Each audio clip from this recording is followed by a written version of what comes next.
श्री स्वामी समर्थ. सर्वांचे माझ्या मराठी यूट्यूब चॅनलमध्ये म्हणजे शंकर महाराजांचा आशीर्वाद या चॅनलमध्ये मनापासून स्वागत आहे. चला तर मग मैत्रिणींनो, आज आपण एक बोधकथा पाहणार आहोत. पण ही बोधकथा पाहण्यापूर्वी तुम्ही माझ्या चॅनलवर अजूनही नवीन असाल, माझ्या चॅनलला सबस्क्राईब केलेलं नसेल तर माझ्या चॅनलला तुम्ही सबस्क्राईब करा.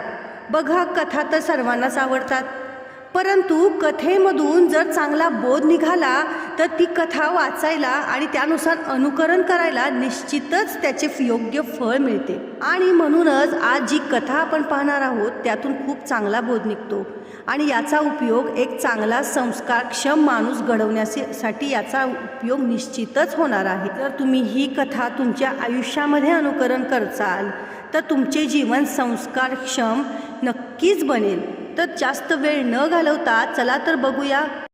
बोधकथा. दत्त माझा, मी दत्ताचा. एक 10-12 वर्षांचा मुलगा उन्हाळ्याच्या सुट्टीत आईबाबांबरोबर त्याच्या आजी आजोबांकडे जायचा. हा नेम कायम सुरू होता.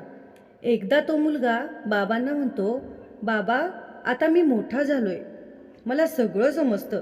यावर्षी मी एकट्याने प्रवास करणार आणि आजीकडे जाणार. बाबा त्याची हर प्रकारे समजूत काढतात, पण तो पठ्ठ्या यावेळी काही ऐकत नाही. शेवटी सर्व सूचना देऊन बाबा एकदाचे तयार होतात. स्टेशनला त्याला गाडीत बसवून द्यायला ते येतात. खूप सूचना करतात. नीट जा, पहिल्यांदा एकटा जातोय. गाडी सुटायच्या अगोदर ते त्याच्या खिशात एक चिठ्ठी टाकतात आणि त्याला सांगतात की हे बघ, तुला भीती वाटली, एकटं वाटायला लागलं की मगच ही चिठ्ठी वाच. गाडी सुरू होते. मुलाचा हा पहिलाच एकट्याने करायचा प्रवास. जसा गाडीने वेग घेतला तो खिडकीतून गंमत बघायला लागला. पळती झाडे, नदी, डोंगर पाहून तो खूप खुश झाला. हळूहळू गर्दी वाढू लागली. अनोळखी लोकांच्या गराड्यात त्याला भीती वाटायला लागली. कुणीतरी आपल्याकडे एकटक बघतंय असं त्याला उगाचच वाटायला लागलं. तो रडवेला झाला. त्याला मात्र आता आई बाबा हवे होते असं वाटायला लागलं. तेवढ्यात त्याला आठवलं की बाबांनी सांगितलं होतं की असं काही वाटायला लागलं तर खिशातील चिठ्ठी वाच. त्याने भीतभीतच ती बाबांनी दिलेली चिठ्ठी काढली. त्यावर एक ओळ लिहिली होती, बाळ, भिवू नको, मी पुढल्या डब्यात बसून तुझ्या सोबतच प्रवास करतोय. त्याचे डोळे दबदबले. केवढा धीर आला. त्याला हायसं वाटलं. भीती कुठे पळाली. भगवंतानेही आपल्या सर्वांच्या खिशात अशी एक चिठ्ठी लिहून ठेवली आहे.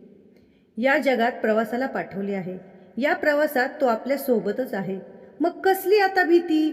हा प्रवास छान हसत हसत करूया. ठरलं तर मग. श्री स्वामी समर्थ.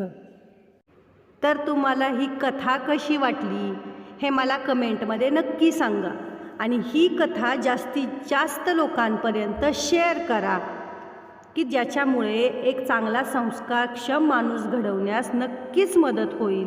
आणि तुम्ही माझ्या चॅनलवर अजूनही नवीन असाल, माझ्या चॅनलला सबस्क्राईब केलेलं नसेल तर माझ्या चॅनलला तुम्ही सबस्क्राईब करा आणि बेल नोटिफिकेशन दाबायला विसरू नका, म्हणजे जेव्हा मी नवीन व्हिडिओ अपलोड करेल सर्वात पहिलं नोटिफिकेशन तुम्हाला मिळेल.